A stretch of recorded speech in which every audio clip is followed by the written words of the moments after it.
What's up, everybody? Welcome back to the Homie Hangout, where we help others move in excellence.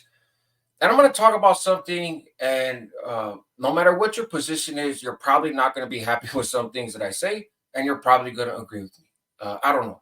So stay tuned and let me know in the comments, right? But Alex, right? Edin Enamorado, Alex Enamorado, well-known individual for advocating for street vendors, for stepping up to individuals who used a bunch of racist rhetoric or violence, particularly against street vendors, but other people as well, mostly in Southern California, but not exclusively. Built a huge social media following, the whole 9 yards, and got arrested, as a lot of people know, in December of last year. Him and seven other people for a whole range of charges, right? Conspiracy to do this and kidnapping, assault, and abuse, and all this other stuff. That By San Bernardino County sheriffs, right? And at first they were known as the Victorville Eight. Then they changed it to the Justice Eight.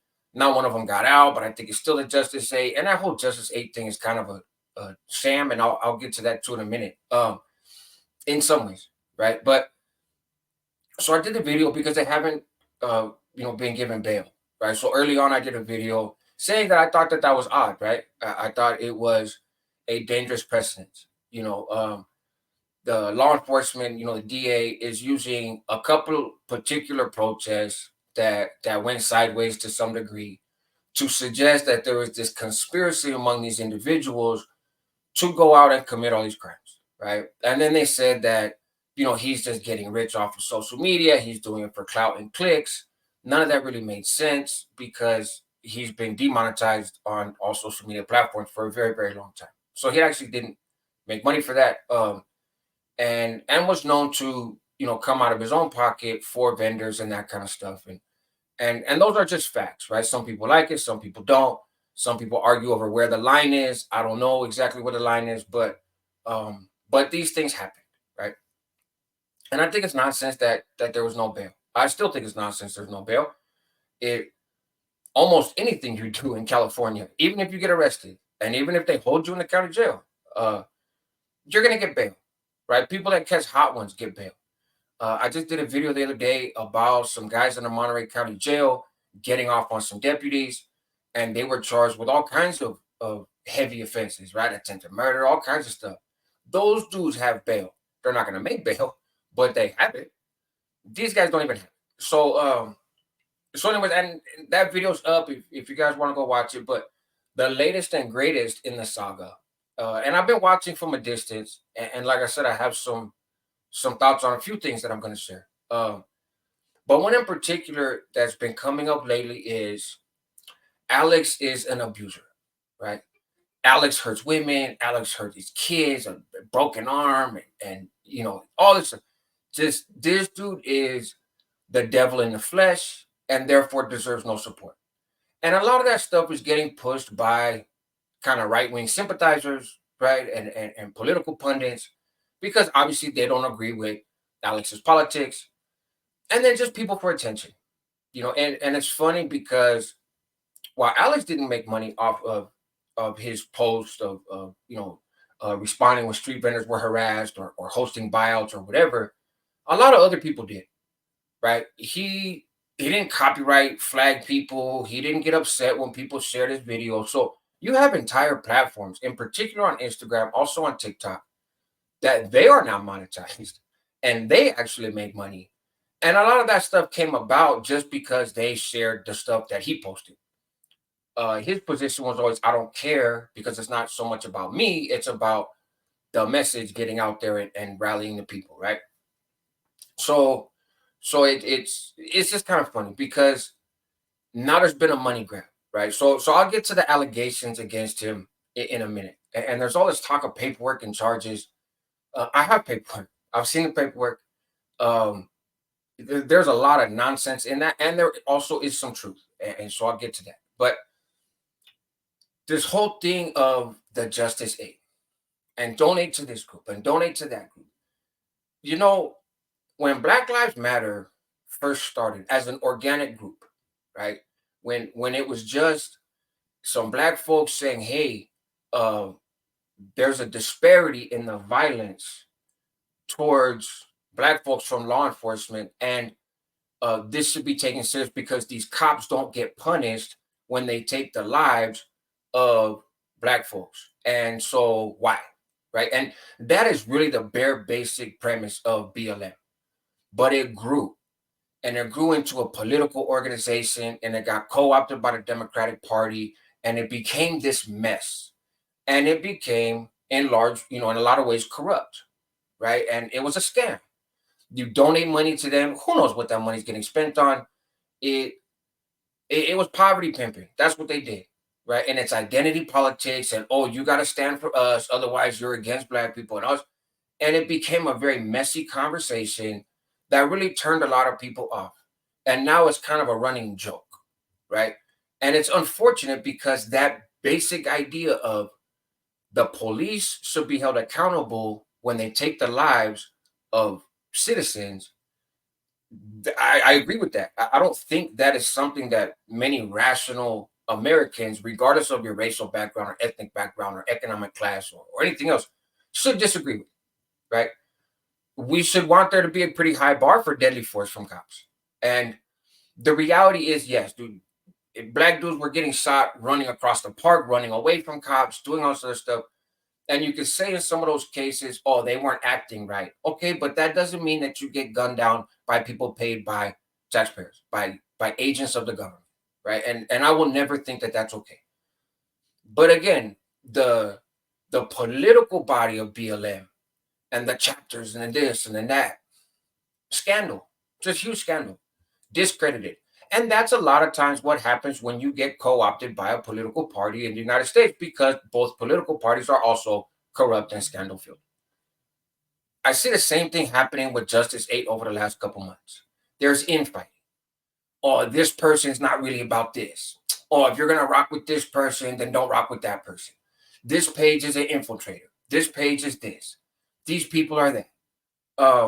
And I think there's truth to some of that, right? I definitely believe that the group that kind of centered around that was infiltrated by law enforcement. In fact, I know for a fact that it was infiltrated by law enforcement because some of those phone numbers got traced, and they traced back to law enforcement officers, right? Like it was their phones, even though the person that called initially said there was somebody else. So it's a fact that cops have gotten involved. COINTELPRO is talked about a lot. I don't think actually a whole lot of people really understand it or have looked into it, but it is a very real thing. It is a very real law enforcement strategy.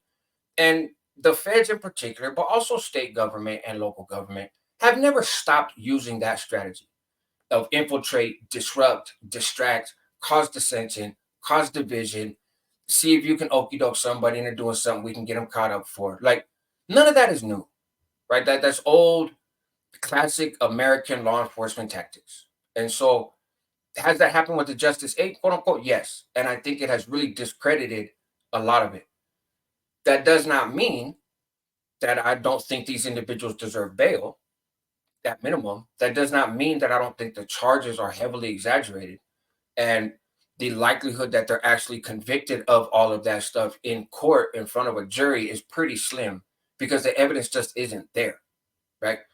Um, but in the court of public opinion, there's been a narrative shift.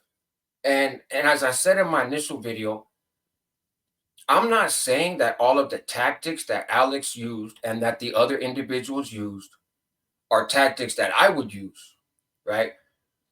It's You're not really gonna find me on a street corner with a bullhorn.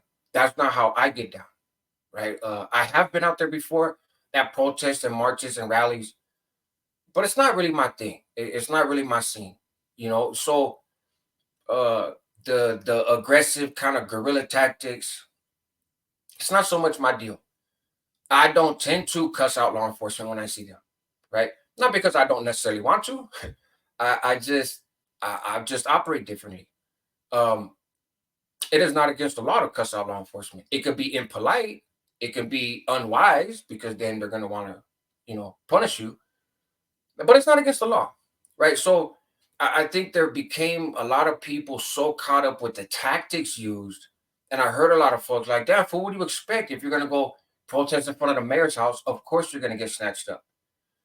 Okay, but that's not a reason to get indicted, right? It's Things went too far.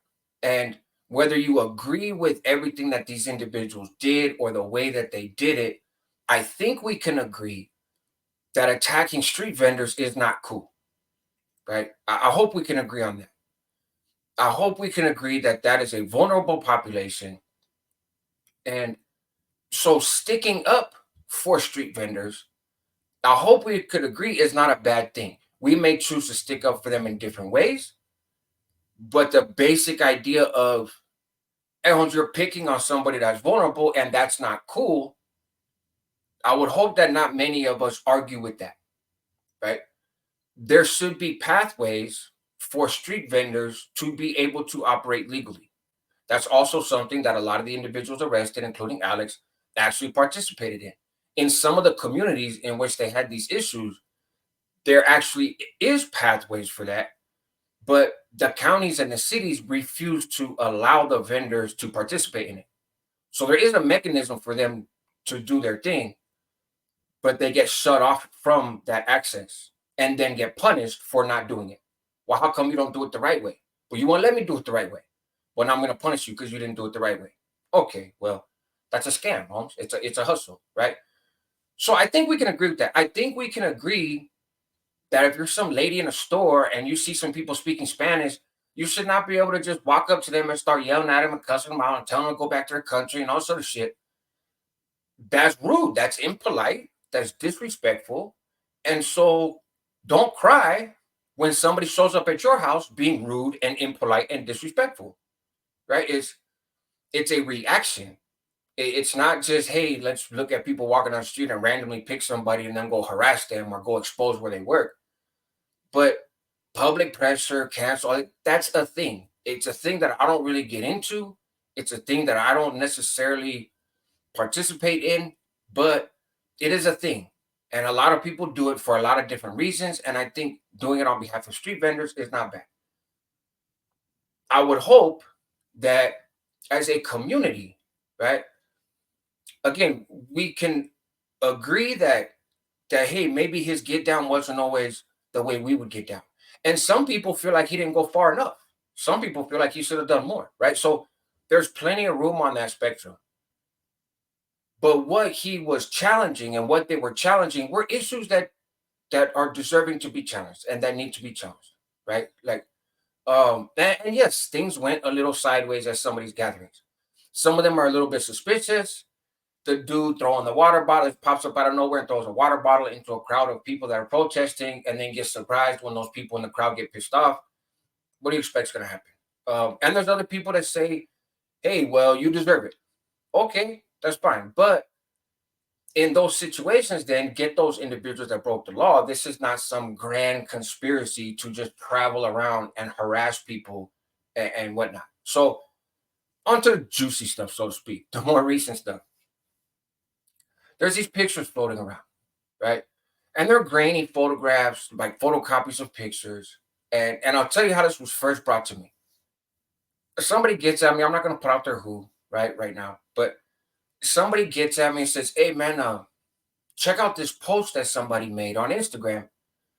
They say this is paperwork on Alex, and it's family court paperwork, and it's in blue ink." So I know from handling my own family court case and from helping several other people with their family court cases, right, over the years, I'm pretty well versed in that process. That when you file family court paperwork, and a lot of you guys will know this too from your own experiences, you keep the original. You submit the copies to the court stamps them, it's multiple copies so that they keep one and you have one to serve to the other party. But you're always encouraged to keep the original for yourself. So the photocopies are not going to be in blue ink. The photocopies are going to be black and white. So the blue ink one, to me, is like, oh, it's coming from the person who filed the claim, right? In this case, it would be Julieta Gonzalez, right? So, which she has a child with Alex. And so I was like, this is family court paperwork. That's not decisive, right? In family court paperwork, in restraining paperwork, you can type and write whatever you want. I There's cases, and some of these folks are subscribers. They tap in the channel. I'm not going to put them out there, but I had a case with a young person. He was in his car. his baby's mama was at the window, banging on the window, trying to break the window. He called me. I went and shot over there. By the time I shot over there, the situation was done. Somebody else in the parking lot, was in the parking lot of a store. Somebody else in the parking lot called the cops and was like, "Hey, this is crazy, bro, banging on the window." The cops come. She runs into the store. She tries to hide in the bathroom. Eventually, they pull her out. They look at the camera footage. She gets arrested for domestic violence, right? At the end of the day. The guy, my dude sitting in the car, does not get arrested for anything. He never touched her. He never did anything. She's just hella mad, right? So she gets arrested for domestic violence, right? The cops put in for a temporary restraining order in the moment, right? She goes to jail. She's cited, bonds out, right? Immediately after bonding out of jail, the very next morning, she went down and got a restraining order against him. Mind you, she has a pending domestic violence case. She gets a restraining order against him. Says she's in fear for his life and he's a gang member and she's scared of what he's going to do and everything else. And the restraining order is granted because restraining orders are almost always granted until you go to court, and then you have to actually make an argument for why your restraining order makes sense, right? So when you see paperwork, there's plenty of people who have had paperwork filed against them that says all kinds of stuff. He beats me, he chokes me, he stabbed me, he ran me over with a car, he does this, he does that, she does this, she does that, took the kids, ran off, da da da da da. Messy people in family court paperwork write out a bunch of messy stuff. Those aren't criminal cases, right? Those aren't legal investigations. It's family court, it's restraining orders, okay? So, best as I can tell, Alex doesn't have no domestic violence cases. Now, his relationship with Julieta was toxic as shit, clearly, right? Um, she filed paperwork against him. He filed paperwork against her. She filed more paperwork against him. Sometimes he had a restraining order against her. She had a restraining order against him. She tried to include her kid in the restraining order. He went to court and got that turned around. You know, it was a back and forth for years. And I'm telling you, I'm not able to share my screen right now, right? Doing this video, but I like the paper. It paid for the paperwork. You know, the 89 page packet, I believe it was, cost $40, right, from the LA County website. That has most of their proceedings over the long period of time. So you have a case ending in 1847, right? That's the one that Alex filed against Julieta, right, in the Whittier courthouse. So case ending in 1847, that went from December of 2020 to April of 2021. Before that, Julieta filed a case ending in 5490. That went from April 2015 to May 2018, right? Then there was another case from Julieta after Alex's case. That went from February 2022 to March 2022, right? I believe that was 0468. So in that big chunk of time, right, case 5490, that's where these pictures floating around social media. And people keep saying Alex broke his kid's arm. I read every page that I've had access to. I'm welcome to anybody showing me a page that I haven't seen that says otherwise. But hey, not only was he never arrested for any domestic violence stuff, there's no claim that he broke the kid's arm. What that comes from is in May, I believe, but 2015, right? 2015, I think May, right? Vanessa Lozano, who was Alex's girlfriend supposedly at the time. Alex and Julieta were doing a child exchange with their son at the Bell police station. Julieta didn't want to come inside, so she sent her daughter inside to do the exchange. Alex pops off, "Hey, send your mom in here to do the exchange." It's in a police station, mind you, right? So the mom comes in. Vanessa and Julieta have words with each other, right? Julieta gets up in Vanessa's face. While she's holding a baby, she gets up in Vanessa's face. Vanessa later says Julieta hit her first. Julieta says Vanessa hit her first. And in the process of hitting her 4 or 5 times, also scratched the cheek of her child, right? So the cops really ain't tripping, to be quite honest. But Julieta presses the issue. and says, no, I want to file a citizen's arrest against Vanessa and a restraining order and everything else. The cops look at the footage. They're like, okay, fine. Vanessa, you're arrested. She was in custody for like a half an hour, right? But she was arrested and she was charged. Not Alex. No allegations against Alex. He was standing there, but no claim against him, against Vanessa, his girlfriend at the time. So she gets arrested. Julieta turns around and files a restraining order against Vanessa.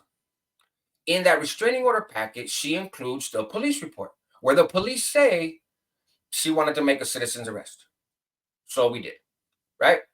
And the police took pictures because Julieta said that she got a busted lip. So there's a picture of her holding her lip up, and there's a couple pictures of the kid. You can't really see, but in one of the pictures, the kid has his arm in a sling.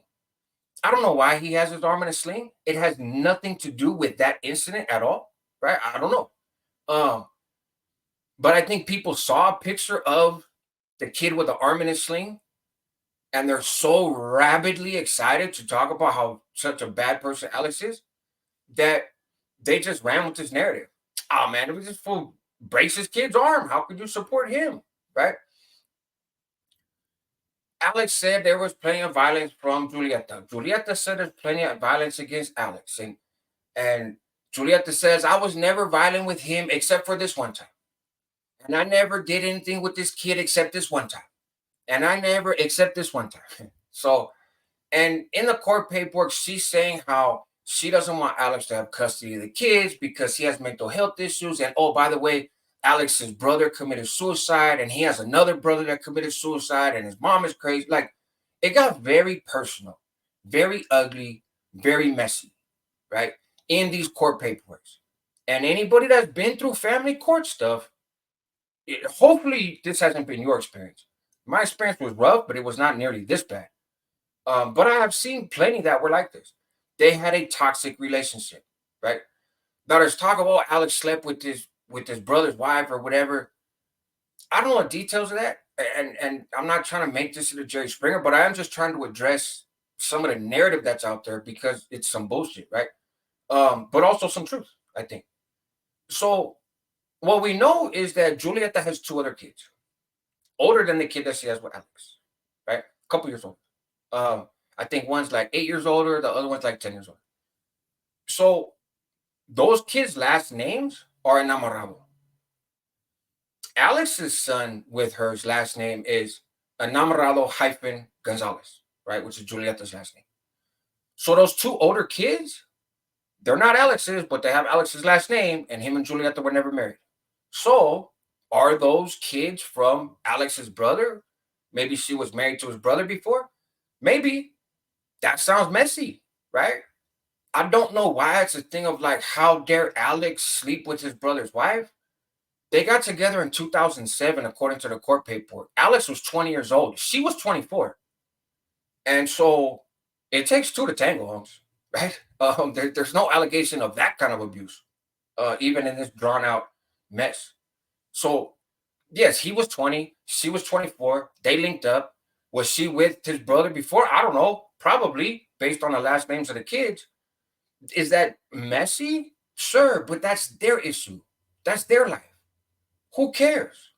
What does that have to do with him sticking up for street vendors? Now, she mentions in there a lot. Alex is drinking. Alex does cocaine. Alex this, Alex that. Alex knows gang members, blah, blah, blah.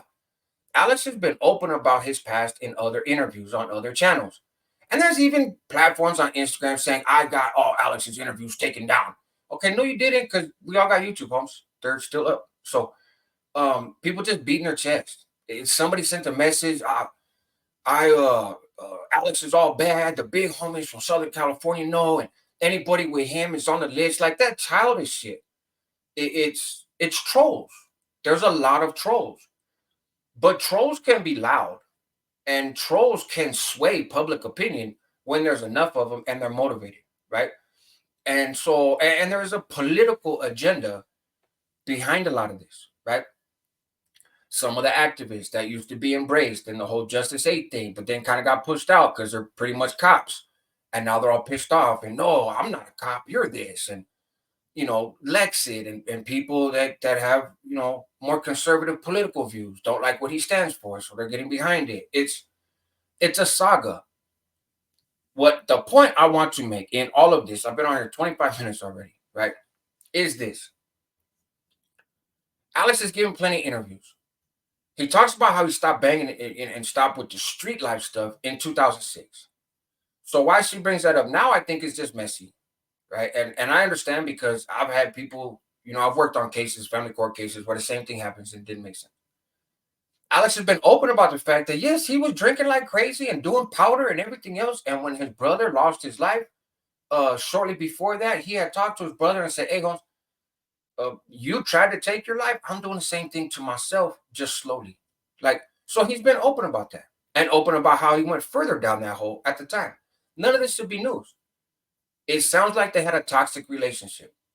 Can I say that he never put hands on her? No. Can I say that she never put hands on him? No. Can I say that their relationship was unhealthy? Yes. Do I think that has anything to do with street vendors? No. Do I think some people are exaggerating and saying things that are not true just to jump on the bandwagon? Yes. Are they doing it sometimes for clicks and views and attention? Yes. The same thing that Alex was accused of doing, except these other platforms, a lot of them are monetized and he's not. But nonetheless, it's a mess, right? He will get out of jail someday. He can speak to whatever particulars he wants to. I'm not suggesting to everybody that this dude is a saint, okay? We have seen this playbook, though, before. We have, in the history of this country, seen when an individual gets passionate about something, and in the process of them getting passionate about it, they're really good at drawing attention to it. And so they get other people to buy into what they're drawing attention to, right? And it's most of the time a noble thing. And so then it becomes a cut the head off the snake, right? Build you up to tear you down. This fool ain't shit because this. Well, we should discredit him because that. We shouldn't care what happens to him because this. This whole movement is trash, right? I don't think anybody said out, like even some of the media reports early on were like the enamorados. it's I never heard Alex refer to these guys as the enamorados, right? Again, I'm not saying a dude is a saint, um, and I'm not, uh, I'm not saying that. Again, I think he had a toxic relationship with the mother of his kids. I'm sure that there was some truth in the stuff that Julieta said, and I'm sure that there was some that's exaggerated. Just like in the court paperwork that he filed against her, I'm sure there was some truth to the stuff that he said, and there's some that's exaggerated. It it's messy, it's ugly, but it's not paperwork. Don't turn around and say, "Oh, I got paperwork that this dude did this to her." No, actually, you don't. You don't have that paperwork. You have restraining orders. You have court paperwork from family court, which has no threshold. There's no innocent, or no guilt beyond a reasonable doubt. There's none of that stuff.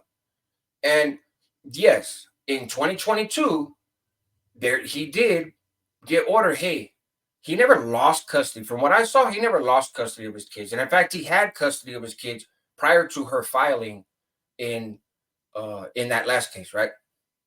So he didn't lose custody. I didn't see anything that says he lost it. It did say his visiting was restricted to like once a month, which is pretty borderline losing custody. But it's not technical. It's, hey, because you didn't complete these classes, you can't see your kid except in a supervised fashion.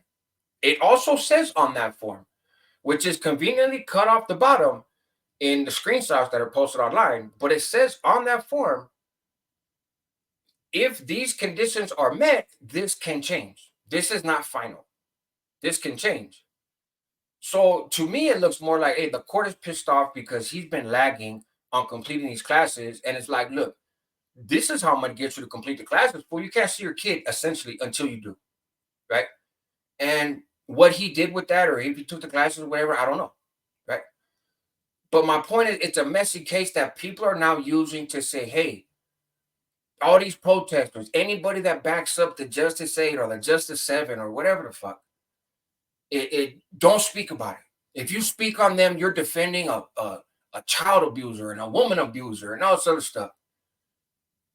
Think of that there. They're trying to silence the actual injustice that is happening in the fact that these individuals are being held without bail on these trumped up ass charges that really don't have very much basis in reality.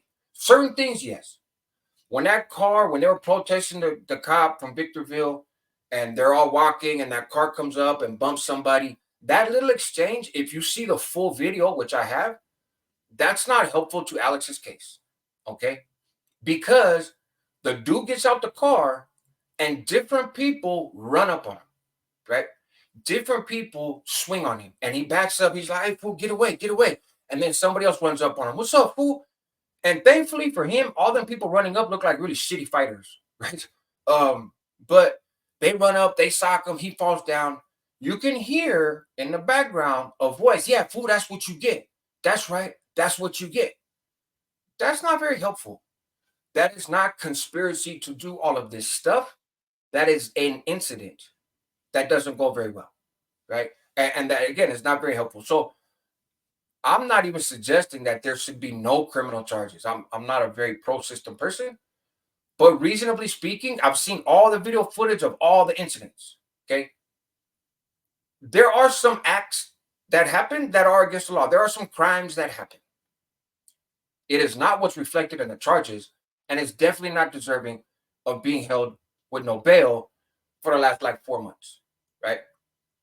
People don't want you talking about that though. Instead, they want to smear Alex. They want to smear the movement. They want to do this. They want to do that. And they found a very willing person in Julieta who's pissed off and hates Alex. He's a horrible dad and a horrible dude and all sorts of stuff. And so she and her family court issues are now being leveraged, but they're also being misinterpreted and misrepresented. And some of it is just flat out lies. So that's why I'm doing the video. Anyways, let me know what you guys think in the comments. Man, it's a lot longer than I planned on going. I'm going to go on Instagram with this too, because that seems to be where a lot of the clown behavior is happening. So I'm going to go on that platform and address that. And I'm open to questions. Leave comments, leave whatever. If you want me to send you this packet of paperwork, I will. I don't care. Shout out to the anonymous donors that paid me. Not like extra, but they paid for the fees. I did the homework because I'm kind of good at that. And I found the paperwork and I read through it, but I'm not paying out of my pocket to do it. Also, in the description of this video, I'm going to leave some handles, like CashApp handles, whatever. I would not suggest, honestly, and I'm not saying that all these different groups and all these different people are full of shit. That's not what I'm saying. What I will say is these are direct ways to get every dollar goes straight to the person you intended to go to. There's no middleman. There's no in between. There's no, oh, well, let me use this for this reason. There's no, oh, I'm raising money for somebody, but they don't even know it. There's no none of that. I'm afraid that a lot of people have donated money to the Justice Aid or to different individuals. And in reality, a lot of it has been soaked up by scumbags, man, by scammers, right? Who have played you. And so I want to be honest about that part too. I don't stand aligned with any group, any coalition, any of that shit. I think these individuals should not be in jail. I think at minimum, they should have bail and have the opportunity to come out. And I think if we're going to be critical of them, let's be critical based on the truth and based on what's relevant. Not based on all this other background noise, gibberish shit, right? People tend to do that when they don't feel very strong about the facts of a situation. Okay, well, what about this? Well, what about that? And we live in such a soundbite culture and such a gotcha culture and such a fucking Jerry Springer culture that people don't take the time to actually see, is what's being posted right here true? Damn, is it true? People get at me, you know that Alex, he's gotten caught up, bro. That fool's been arrested for abusing his kid and abusing his old lady. He got domestic violence. I seen the paperwork.